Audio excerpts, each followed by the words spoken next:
let me welcome you to Laughter, Levity, Lightheartedness, and Other Funny Business, presented by Len Dykstra, social worker.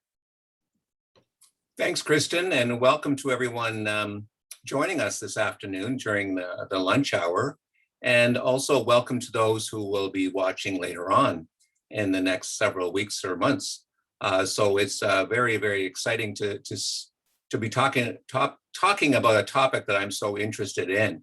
And so how will this workshop will be a little bit more interactive than the one I did 3 weeks ago or 2 weeks ago.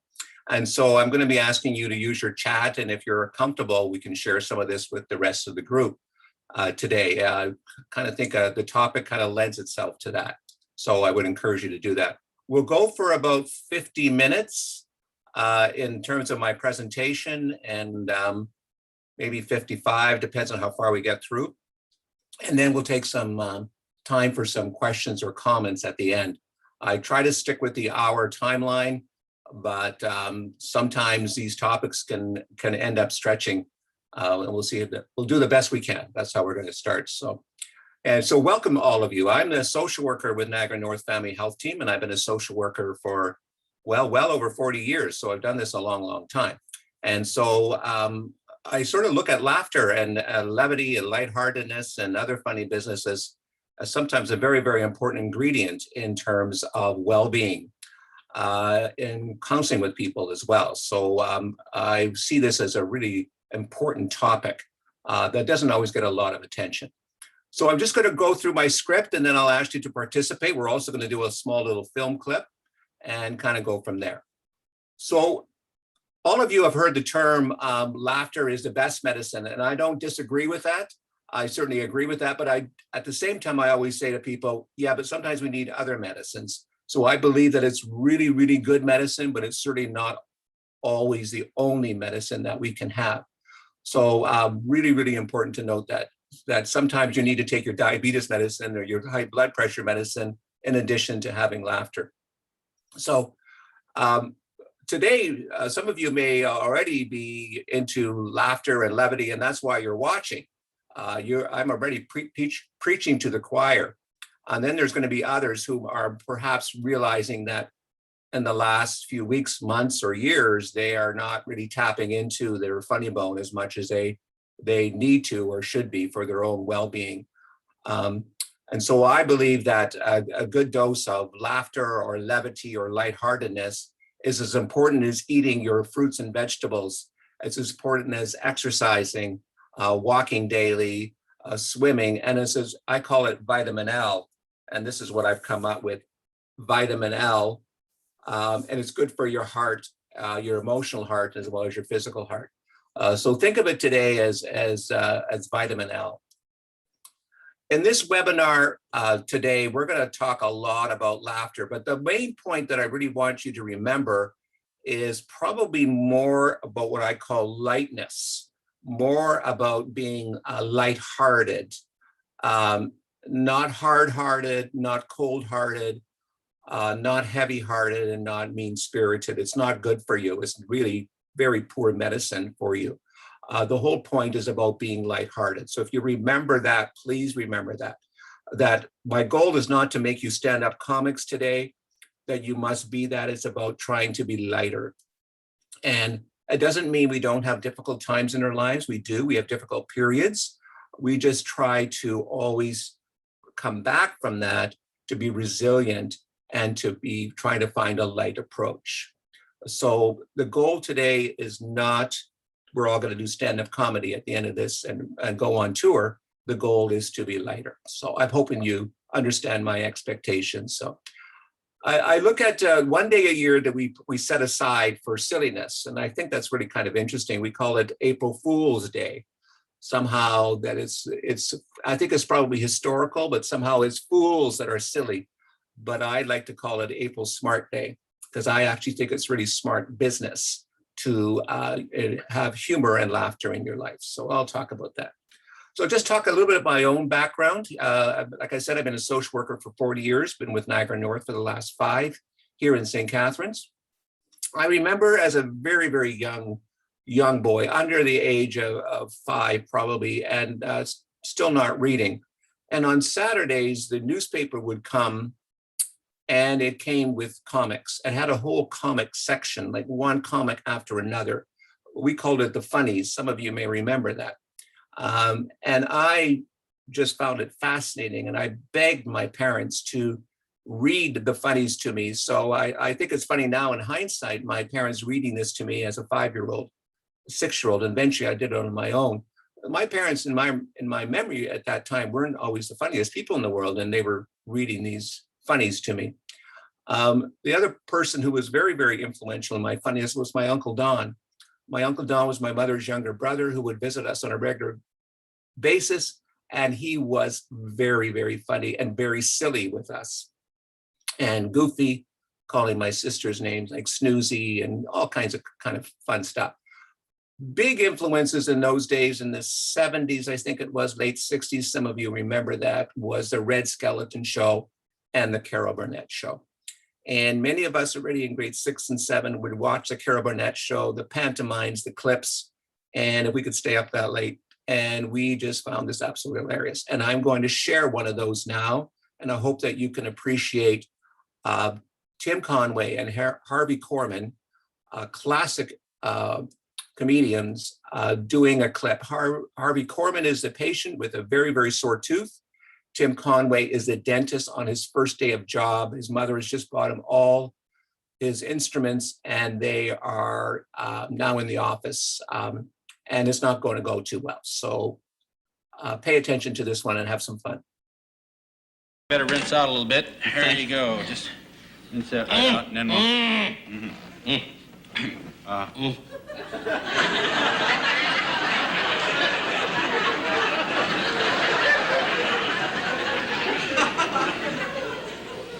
I don't have a bowl. Mom was going to get me that too, but she just ordered it. It won't be here till Tuesday. You want to wait till Tuesday? You don't want to wait, huh? Okay. Oh, doctor, please get this tooth out of my mouth All right. now. Well, let's see now. If we're going to pull her out, we'll have to have those pulley things.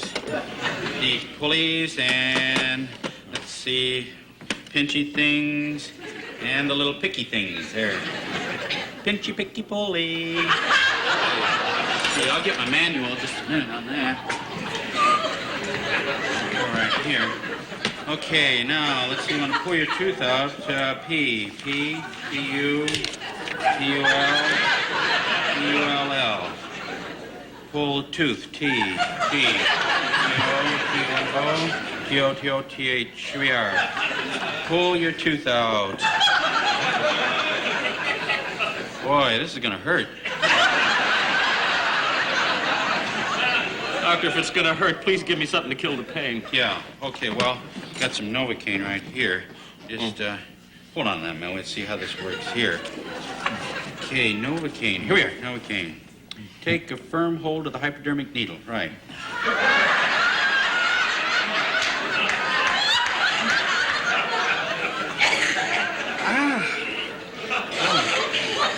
There'll be a little bit of pain, and then numbness will set in.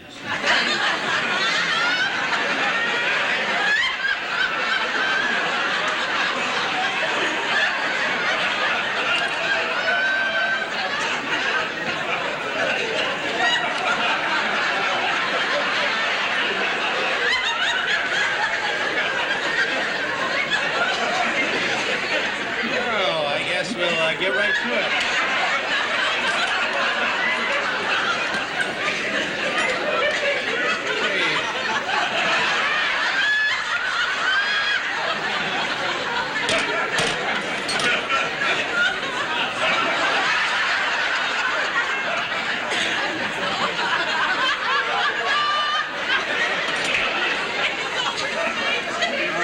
I'll just give you a little shot here.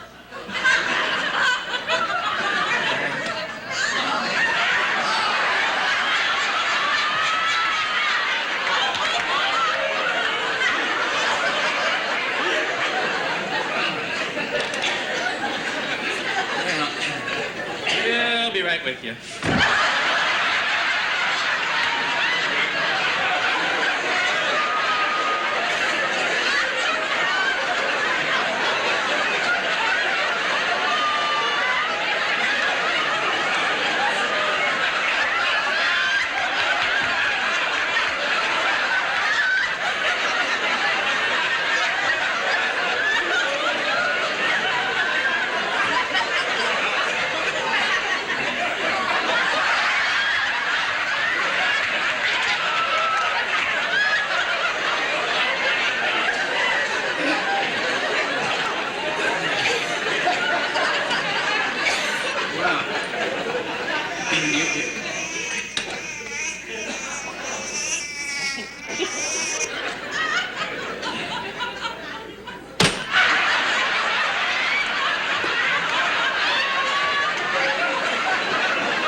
closer with the light.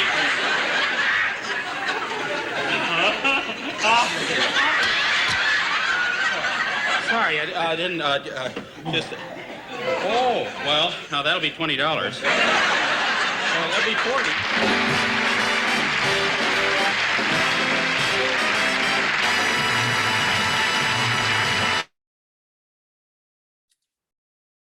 Well, there we are. We some of my biggest influencers as a teen and as an adolescent were Tim Conway, Harvey Korman, Red Skelton, Carol Burnett, and many, many others. One of the other things that I discovered or planned was very deliberately is the when the pandemic started in March of 2020, some of you who watched my walking webinar know I was very deliberate about starting walking at that time, the whole idea of walk it off. Also at that time, I decided very deliberately while I was supporting others that I was going to have an hour of laughter and humor starting March of 2020.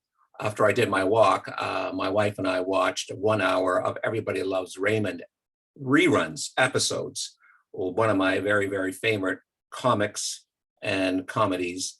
And that was my medicine. It continues to be, maybe not the reruns, but I knew so many lines in those reruns that I would laugh already before it was starting. And so that's really kind of many of us were already doing now. I was trying to warm you up. And thank you for your comments, so for many of you. Someone's just said, just watched this yesterday, it made me cry, LOL. And that is so, so true. That's often the goal, is to release all that stress. So one of the things that I did when I prepared for this workshop and on laughter and levity and lightheartedness is observe other people when they're laughing and listen to them. And it's kind of curious what happens to us. And perhaps you noticed it when you were watching that clip, but perhaps you're going to be really observant of what happens to our bodies, what happens to other people's bodies when we are laughing, when we're having fun. We see always the mouth opens up. Typically, the mouth always opens up. So that's kind of interesting. We squint our eyes. We curl up our nose. We slap our knees. So many times people get very physical. They go like a knee slapping comedy. So it's kind of interesting. We get very physical. We jiggle and wiggle. The body just moves. We move forward. We laugh. We hang our heads. So many people go like this. They actually laugh into their chest, especially when you're not supposed to laugh, or it's not appropriate to laugh. We're laughing inside. Some of you may remember that as kids or teenagers. Perhaps you just did it yesterday or last week. We shake our heads back and forth. And often that is, we just can't believe what happened. We go, oh no. We do a lot of stretching of our face when we are laughing and when we're light and we're having fun. We enlarge our cheeks. So often their cheeks get a little bigger. They just kind of scrunch up. Lots of stuff happening there. We hang on to our stomach. Ever been somewhere with somebody, my stomach is sore? It's kind of interesting with the stomach. And I always find that sometimes we've often called that the second brain. And perhaps it's our first brain. We hang on to our stomachs. We're laughing so hard, we get a side ache. And we cry tears. The person said this morning, I cried. And I always say that about tears. Many people come into my office and they often apologize for their tears. And I said, isn't it amazing that when we are very, very sad, we tear up and cry. And it isn't amazing that when we're really having a lot of fun, we can cry tears as well. Because it's the body's release of stress. We slap people. You ever been, around one of those persons that they gotta smack you when they're laughing? They gotta hit you. They hit you on the shoulder. Typically, hopefully not on the head. Usually on the shoulder or on the knees. We do a lot of very physical. It seems to want to kick in that physical part of ourselves. We cover our mouths almost instinctively. You can see people cover their mouths, especially when they're not thinking they should be laughing. They cover their mouths. We snort, and perhaps not all of us do, but some of us will snort when we laugh, and that will make other people laugh. The whole idea of that the laughter is contagious, just like yawning. I very much believe it's true. Not for everybody all the time, though. So we snort. And some people just when their laugh alone will make me laugh and will engage other people when they're laughing. We avoid eye contact, and you may have some of that with some of your friends or with your spouse or your colleague. You cannot look at each other at a staff meeting. You cannot look at each other because you're going to start laughing all over you. And then you catch each other's gaze and you laugh all over again. Or we make eye contact and we know what the other person's thinking. And we just know what they're coming up with. For many of us, our nose starts to run. Isn't that fascinating that when we're laughing, the nose starts to run, that everything starts to loosen up? And I often say, isn't that amazing? And one of the quotes some of you may remember, my nose is running and my feet smell. Isn't that kind of cute and curious? We snicker. Like, what in the world is a snicker? It's not quite a real laugh. It's kind of a snicker. It's all good humor. We leave the room, we come back and leave the room again. And many times you may have had people in your life where they try to leave the room to calm down their laughing or to get it under control, and they come back and they keep going. We make funny noises. People make all kinds of laugh. You can tell sometimes who's in a room even before you're in the room by their laugh.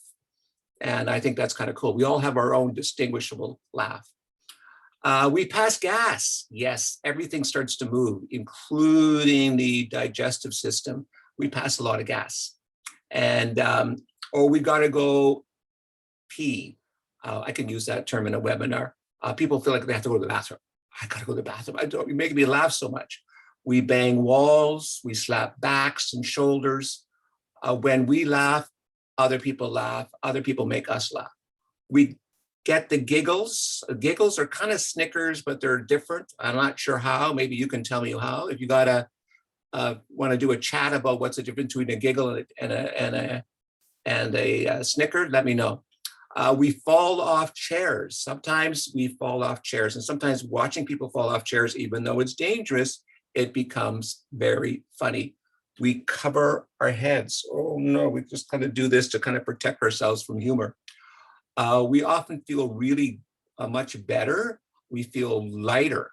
So often I say that's a lightness that we feel after we've laughed a lot, or when we've had a really good visit with somebody and we've done a lot of laughing and there's been lots of fun. You feel light and you feel like things are different. Someone writes, anyone been in an elevator and someone passes gas, the whole elevator usually bursts out in laughter. Usually, not all the time, but thank you for that, absolutely. We get a side ache, and that goes back to that whole belly. We get a side ache. We actually get a side. People are holding their side, or a sore face. People say, I'm laughing so much, my face is sore, like my whole cheek, and they grab their face like this. We get a wider smile. We crack smiles. And I think of babies trying to get their first smile out of the infant, and the parents are hoping that they're going to be the first one, or the grandparents. And we kind of go, is that a smile, or is that a gas or something else? We had our little 5-month-old granddaughter over this weekend. We tried to get her to smile, and she would just go look at us very seriously and cry. There was no smiles coming this weekend. We show our teeth. We show our teeth more. We actually start to open the whole mouth up. We rub our eyes, sometimes to clear them, and sometimes they get cleansed. And we laugh all over again when we remember the funny incident or the person. Many of you would have seen this clip before. Some of you know Carol Burnett's clip when she becomes Scarlett O'Hara and the curtain rod and the drapes. Some of you remember the pantomimes of Red Skeleton. I could go on with memories, but we can remember a funny incident and you just have to say it and you'll already start laughing. I can almost guarantee that. And if you have some stories, that would be good. The stories from someone says Stuart McLean were so funny. Yes, absolutely. His books as well as his live shows, definitely. So I got some deep questions for you. So food for thought. So please let me know whether it's going to be a scale of 1 to 5. So let me know which number that you think applies to you. How important is a sense of humor to you? Number 5, it's very, very important. It's essential. Number 4, somewhat important. Number 3, depends on my mood or other people's moods. That's a big one because sometimes other people's moods can influence us.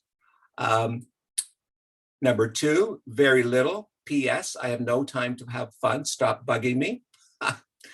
And number 1, bah humbug, who wants to know? So I got 5, 5, 5, 5, 4. Thank you, everyone. Yes, so the whole idea of 5, lots of 5. So I'm actually in some ways, maybe all of you can join me in going on a comedy tour because look at all the very funny people here. You see it as essential. And I'm so glad to hear that because it's so important. Boy, if we could get some people just to lighten up, we'd have a lot more happiness in this world, and especially by world leaders and others. But some people, you can stand on your head and do somersaults. That may not happen. So second very deep thought question, and prepare your chat again. Who was the funny person in your life as a child? Like I mentioned, it was my Uncle Don. He was a bachelor for a long time until I think he was in his early 30s, which was a long time in those days. So he would visit our house very regularly. And I think that was a very big influence. My parents, I think, were too busy raising kids and doing a bunch of other things to really be funny, maybe later on in life. But at the, it was definitely my Uncle Don. I have somebody here says was their older brother. My uncle and now my husband. My best friend's dad. Yes, it's really interesting. A friend or myself. Often these people come into our lives and there's something very, very interesting about them. My friends at camp, my girlfriend, and they're big influences. And I often say, if you get a chance, please thank them. If not, certainly thank some of their family members or whatever, but the big influence, because I think for me, it just gave me a lens of looking at the world at a time, and it helped me throughout life, and it continues even to this day. Like I said, I believe that this is absolutely essential to many of you. Someone says my Aunt Mary, sometimes it's aunts and uncles. Many others. So other words connected with humor. I call them humor's cousins. Humor has lots of cousins. So levity, amusing, comical, hilarious, a riot. You know, we use that term nowadays. It's not like it used to be. Hysterical, nuts. Sometimes we use that term nuts. Depends on the context about that. Happy camper, playful. And often I say to people, just be a little bit more playful. Just have a little bit more fun. Be deliberate about that every day, all day, if you can. Not that you shouldn't be serious. There's very serious things happening, even in this world. This pandemic is serious business. Lots of people have lost their lives or been impacted by it.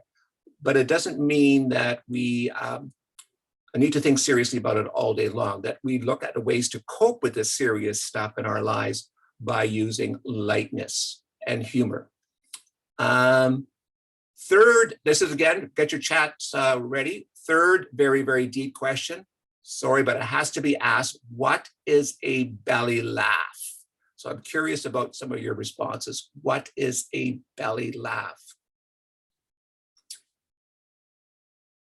I'm going to keep going, and then you can keep answering if you want, and I'm going to go back to that. I'm going to talk a little bit about why it's so essential, and many of you already believe that. It's essential because, one, it does the following. It facilitates communication. So it's a communication connector. So it's often for many, many people, it's small talk, it's chit chat, it fills the lull in the conversation, and it builds connections between people.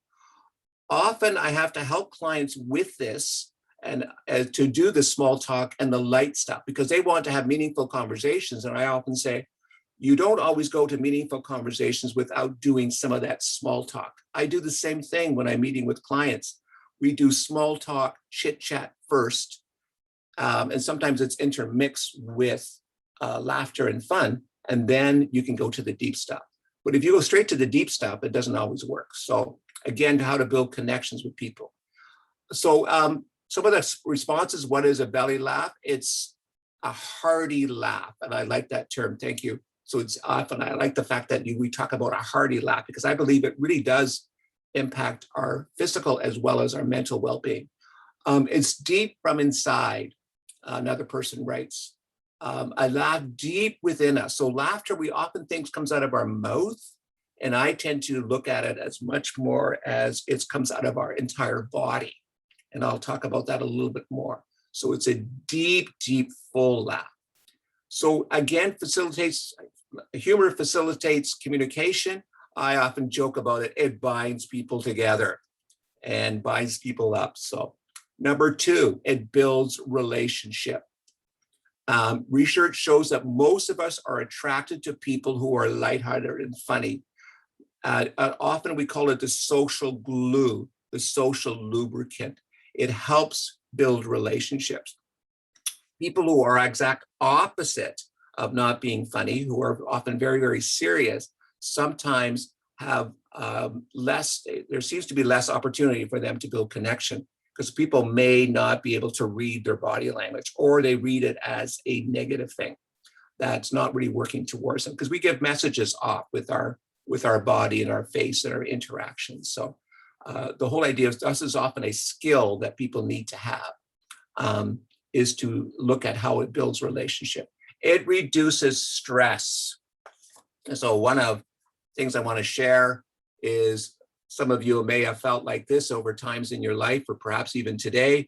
I'm fine, everything is just fine, but you're not. So humor and lightness is such a good stress reducer.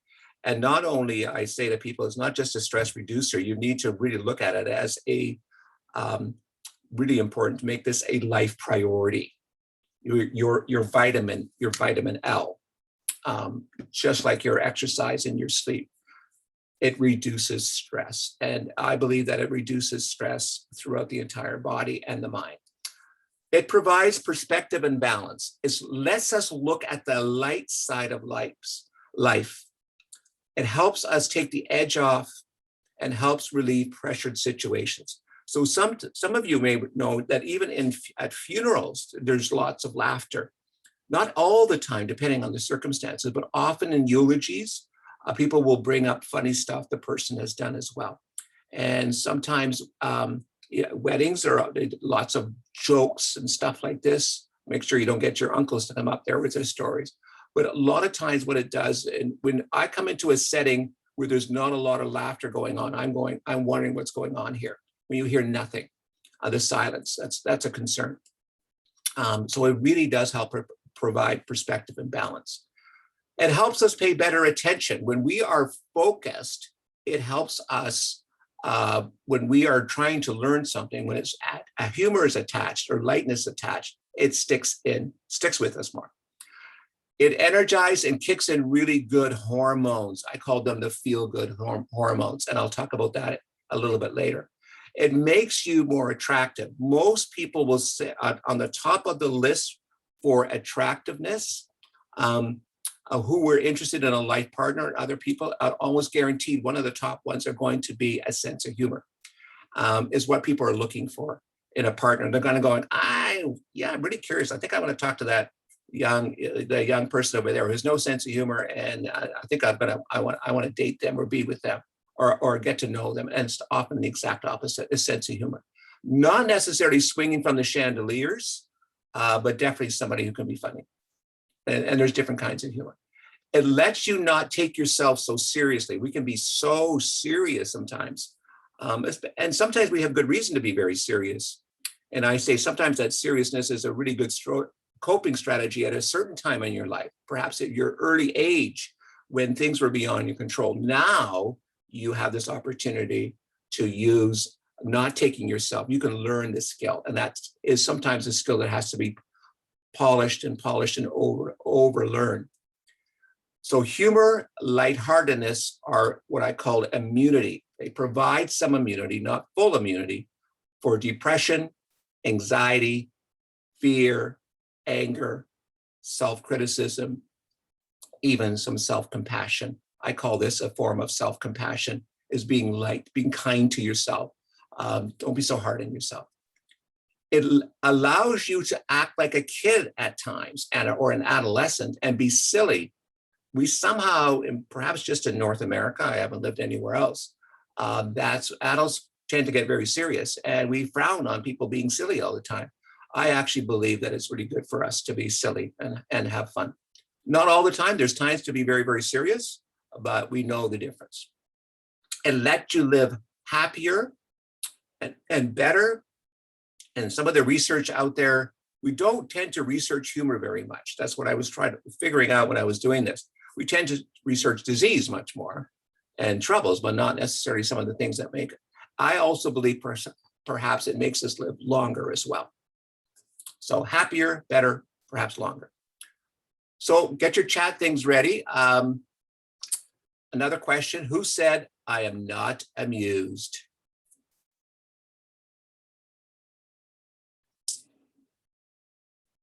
If you want to just write something in if you want. So I'm going to talk about some who were some of the grumps from your background. If you remember some of the grumps, one of the favorite comics that I liked, Queen Victoria, I am not amused. Yes, a teacher, the royal we, someone wrote here, the boss, we are not amused. I'm not amused. Yes.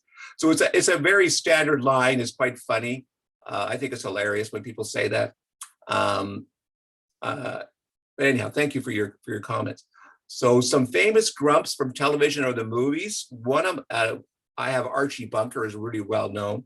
One of my very, very favorite comics is Jeff Dunham. And he's got a lot of puppets, but I got to tell you, one of my favorite is Walter. I'm not necessarily a fan of some of the other ones, but I just love Walter. Some of you may know, let me know if you have a Walter or had a Walter in your life or a female Walter, because often many of us do, perhaps more than one, so perhaps the entire family or your wife's side of the family or your spouse's side of the family has got it. They're all Walters. And so it's always very, very curious to know who are the Walters in your life. So, all right, so it's more about humor. So humor is like a barometer. So think of a barometer. Basically it's an indicator of very good emotional health and well-being. So a sense of humor can show where a person's at emotionally, mentally, physically, spirituality, relationship-wise, creativity-wise, and your vocation. So the loss of a sense of humor, or many people who have been really unhappy or depressed or gone through a sad thing will often say, I knew I was getting better when I could hear myself laugh. When I started to laugh more, when I started to chuckle, I knew I was starting to come out of this when I started to enjoy that. So there are going to be times in our life where we're going to be perhaps more down, but humor and being light really provides the immunity against some of these things like burnout, anxiety, grief, exhaustion, all of those. So maintaining and cultivating a good sense of humor requires active attention, just like you need to do this every day. So be very deliberate about trying to engage that every day. So I talked to you about the stress. I'm fine, everything is just fine, stressed out. And now I'm going to talk about neurotransmitters. So the research shows that when we are light and we laugh, we are releasing these neurotransmitters. And the two favorite ones are serotonin and norepinephrine. They get released into our brain. They get signals from the rest of our body. They get released into our brain and they affect our mood. We start feeling pleasure, well-being, and lighter. So those are the things you're going after. I call it really kickstart the SNNs, serotonin and norepinephrine.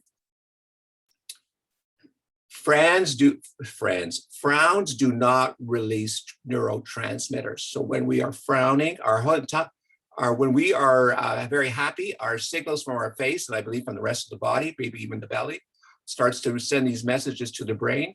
But when we are frowning, we send out stress hormones.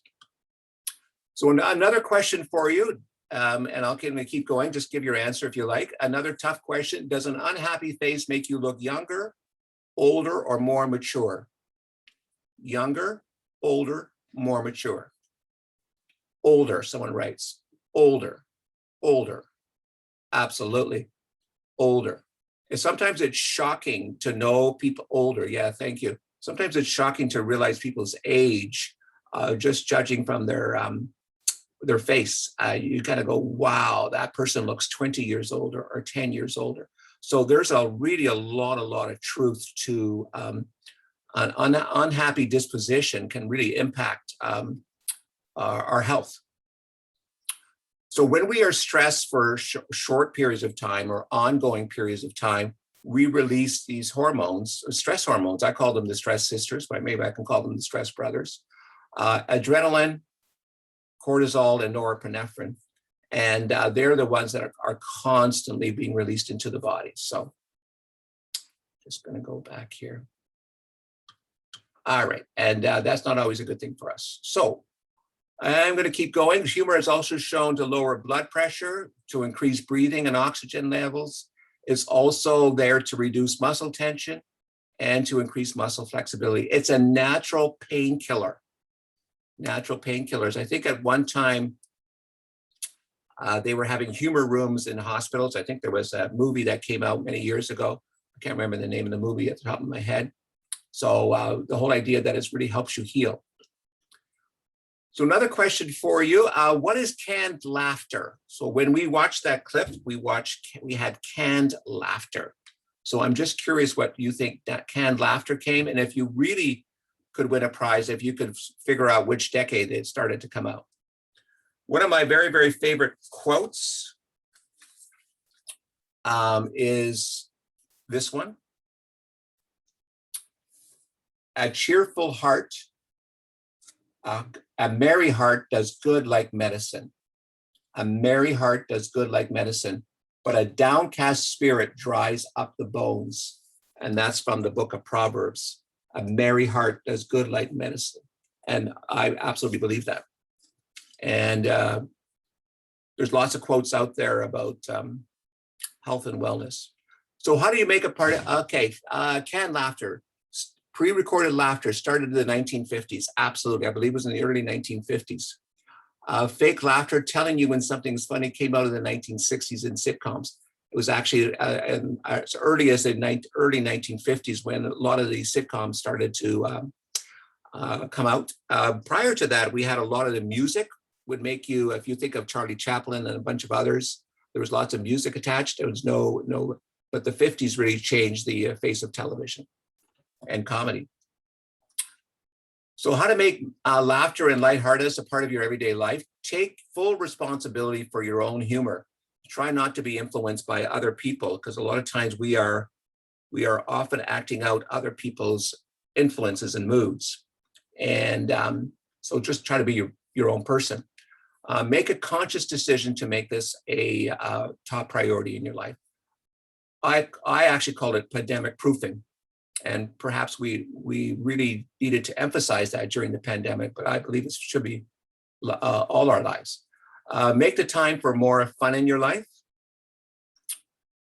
Hang around funny people and minimize your time with non-funny people if you can. That's not always easy to do because non-funny people want you to join their team.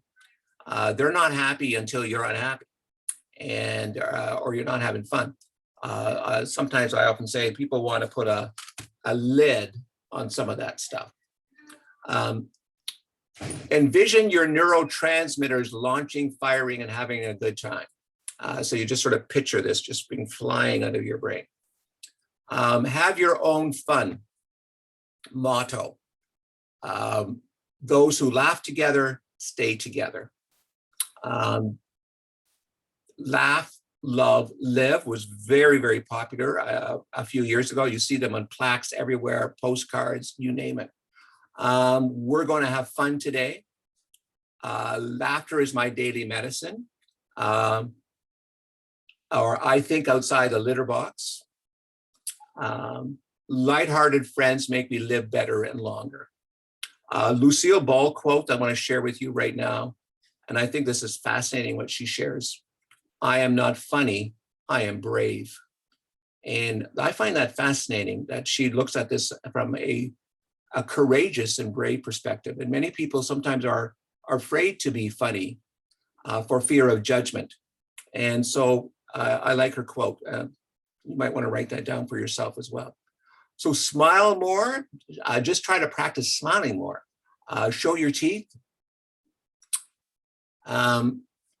Someone wrote here, it takes 43 muscles to frown and only 17 to laugh. Yes, that's interesting. It's much less work in some ways. So it's really good medicine.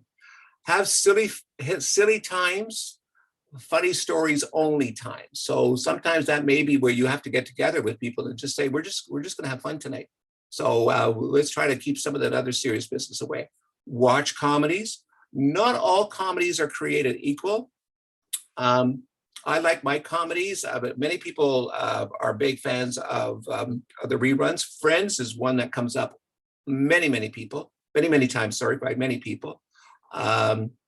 Frasier, a lot of the reruns are very popular. They keep coming back over and over again. Dress funny days. Some of you may be already doing that. Just have days where you dress funny. I actually wore this color green today. I thought it was a fun color. I don't know whether you agree or not, but it's kind of a fun color. In North America, we tend to believe that colors are really only for summer. You never see people wearing this in December.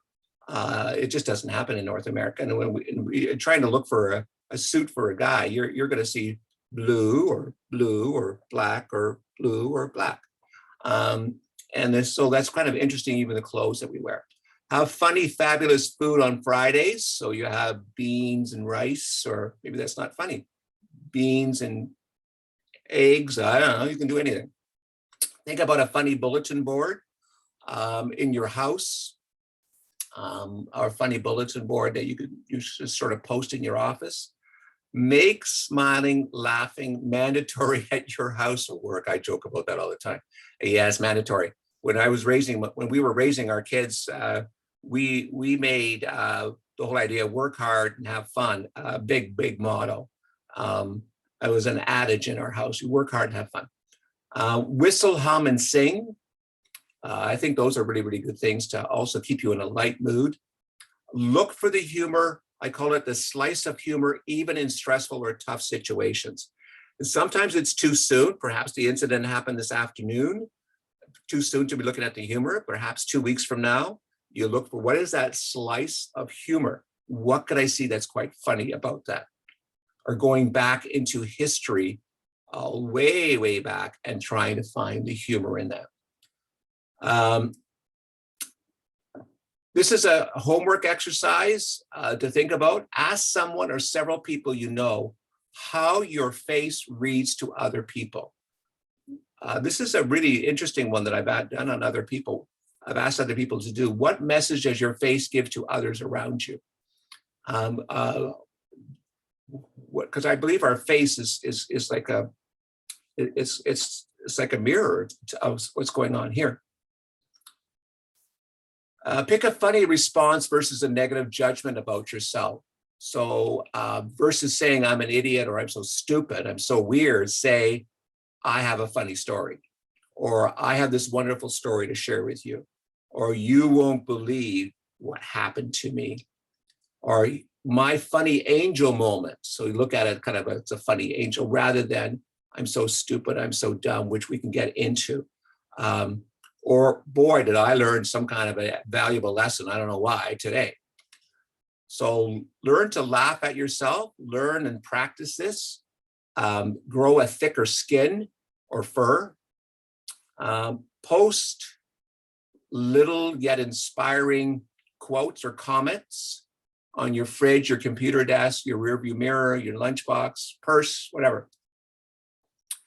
Have a funny or lighthearted section as part of your staff meeting agenda or supper conversation as a family. What was funny at work today? Often the question that comes up, but what did you learn at school today? And I think that's a really good question. I'm not opposed to that question, but often go, what was fun today? What was a good thing about today? What was funny? What was light? Have exaggerated story times. I think often the big key to being funny or light is just share the story, embellish it a little bit without making it all up, but really sharing the story. Dress funny, maybe we've already talked about, some of you are already doing that. Form a humor club. When I worked at the brain injury clinic for 6 to 7 years, I was a social worker there. The rec therapist and I did what we called Fun Central. So every Wednesday afternoon, I think it was once a week, we had Fun Central, which we did all kinds of funny things. We did pantomimes, we did skits, we did music, we did bowling with those big water jugs. Yeah, we did all kinds of fun stuff. It was just absolute silliness and it was very, very popular. So when you're out socializing, create a guideline that it can't all be out shop talk or venting or grumbling. I believe there's a place for venting. I believe there's a place for grumbling, but don't stay there. So perhaps a 3-hour visit or 2-hour visit, you grumble and whine and complain for 20 minutes or an hour or whatever and decide, but then you end it or you continue it with lighthearted conversations or activities. Caution flag. So this is what I say about humor. You have to be really, really careful with humor. Stay away from humor that is dark, mean, so dark, mean, critical, nasty, because that's not funny. It's just dark, mean, critical, and nasty. It's hurtful. A lot of times it's, oh, you're too sensitive. I'm just being sarcastic. You got to be careful about those kinds of things. So try to be as cautious as you can with your humor. A big caution flag on cynicism and sarcasm, because often it can be really misinterpreted and not everybody appreciates that. And sometimes people will say, I'm really realizing I'm going into the cynical zone now. I'm moving into territory. And I often find cynicism can be sometimes a companion to depression and anxiety. It just has a different look to it. All right, so I got a humor quiz for you, and just you can let me know whether it's true or false for you as you go through these questions. Someone wrote, I like to watch funny animal videos. They are hilarious. You're absolutely right. I find some of we have a pet. This dog will run around the backyard with a little, with a ball that's about this size, a plastic ball. And I don't know who's having more fun, the dog or the rest of us watching this. And it's just absolutely hilarious to watch this happen through the backyard. I was going to videotape that and I didn't get around to that. So a humor quiz, a true or false or yes or no. I am so serious, I have not smiled or laughed since 2013. True or false? Number 9, I am so serious, I accidentally laughed last July and it was gas. Yes, false. I hope it's false for you. I'm pretty serious, but do laugh about 3 to 4 times per week.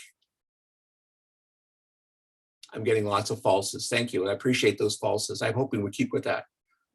I'm able to have a good time, but it is hard and rare. False. I love to have a good time, but I can be serious too. I love to have a good time, but I can be serious too. Now the truths are coming. Absolutely. This is a balance. There's a place for humor. There's a place for being serious. I'm sorry. I know when to laugh and I know when to cry. True, false, true. I'm getting the truths. Yes, it's both. We can do both. We should do both. A healthy person can do. I worry about the people who haven't cried in 30 years. They should get those tear ducts checked out. They should go talk to your doctor because something's going on here. We need to have a good cry. Some people should have a good cry every day. I love having a great time and try to be happy most of the time. Number 4. I love having a good time and try to be happy most of the time. True, true, false. I'm the party hard kind of person. True, false.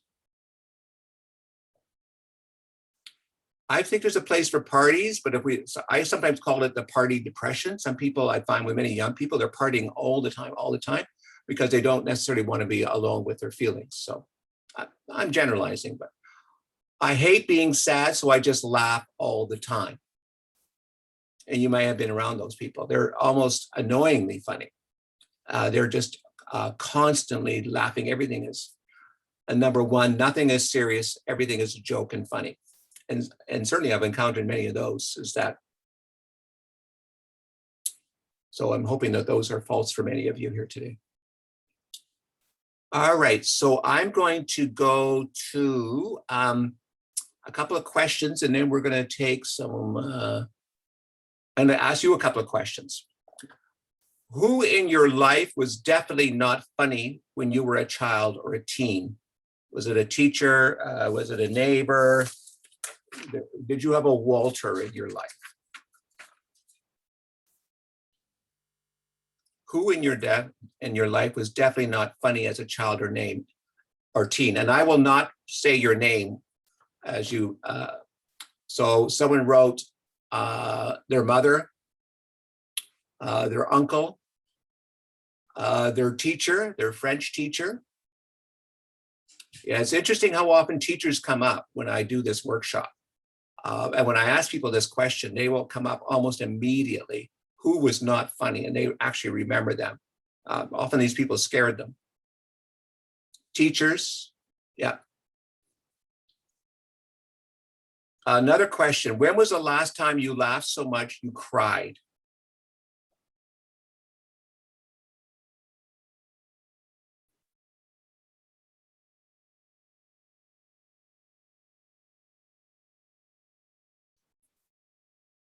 Long time ago, a few days ago, the other day.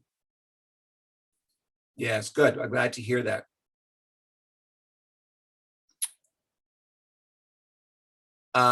Skill testing question, use it or what it?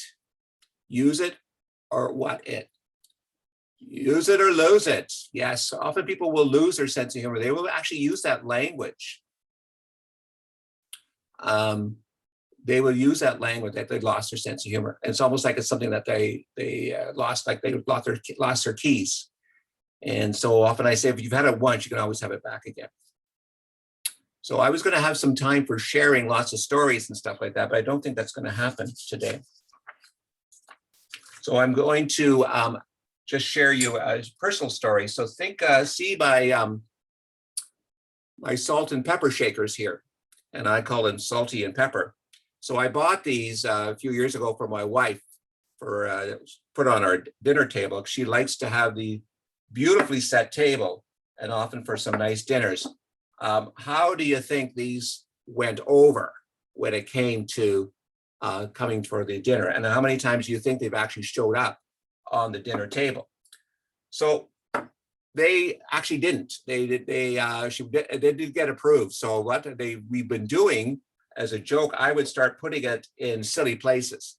So I would start putting the salty and pepper in the coffee tin on the table.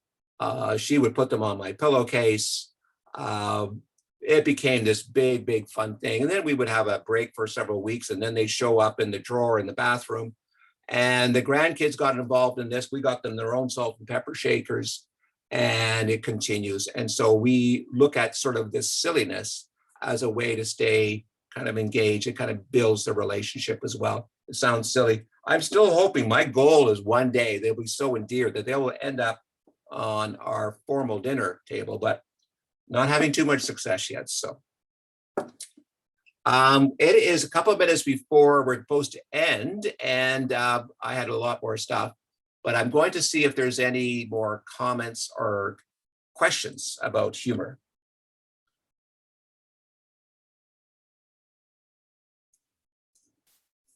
Any questions or comments about humor?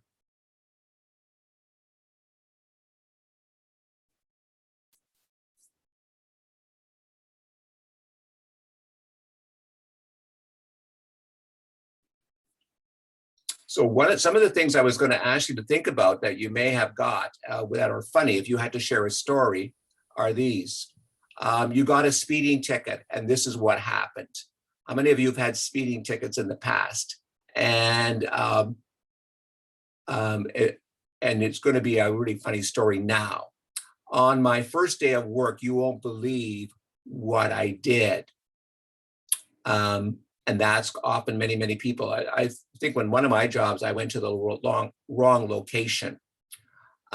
You won't believe what happened on my date once. Some people will talk about one of their dates, either with their spouse or somebody else, that it didn't go very well. Often some people will talk about you opened a jar and what happened then, or on your wedding day.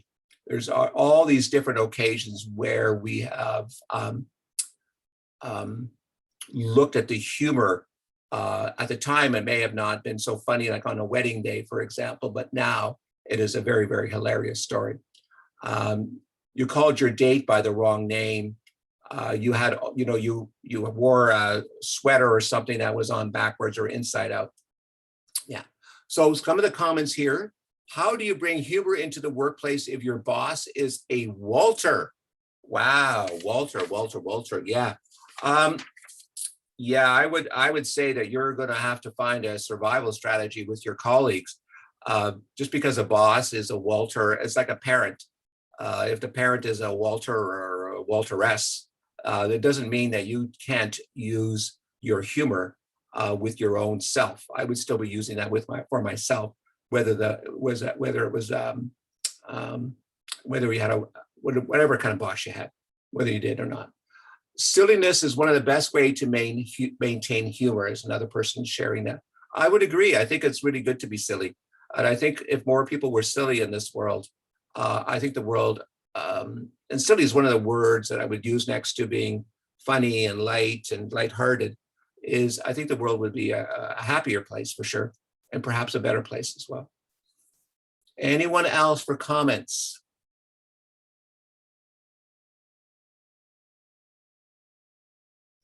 So I'm going to end with this last quote by Lucille Ball.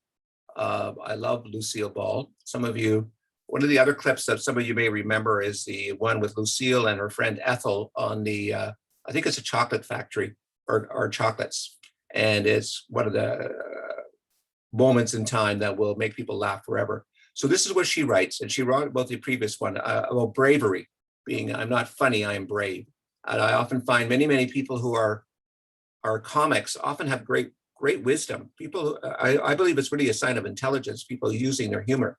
And that's why I see it as very much a survival strategy for many people. It helped them through difficult times, either in their childhood or teenage years or whatever. And so we're never going to get rid of that one. We're going to balance it, but we're never going to get rid of it. And this is what Lucille writes, and this is my closing for you. Laughter is exhilarating. I feel like I have left something behind. And the key word here is exhilarating. And I believe that's really fits with the lightness of what we're talking about today. So